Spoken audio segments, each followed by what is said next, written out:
Tere, minu nimi on Johannes Ots ja mina tulen Pluss Meediast ja me oleme Jeppe noortelaagris.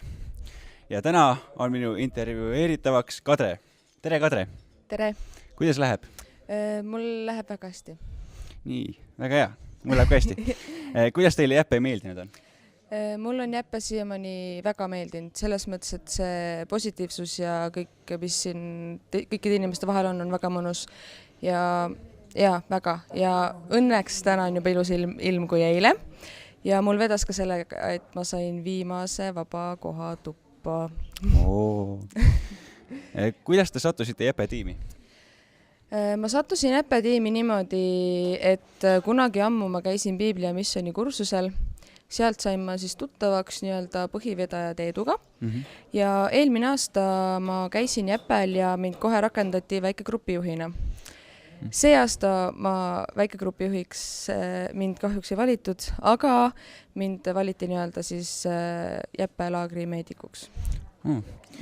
Okei, küsime nüüd ühe tähtsa küsimuse. Kas keegi on juba arstiabi vajanud? Õnneks mitte. Ma olen ainuke olnud siiamaani, kes on tohtedamist vajanud, et väike kriimustus. Kus piirkonnas? Jala peal. Kahju. Nii. Kus te meediku hariduse omandasite? Ma siiamaani omandan veel meedikuharidust, et ma õpin õeks Tallinna Tervishoiu kõrgkoolis. Aga millised on meediku kõige raskemad ülesanded? Ma ütleks, et kõige raskem meediku ülesanne on omastega suhtlemine. Ahah, okei.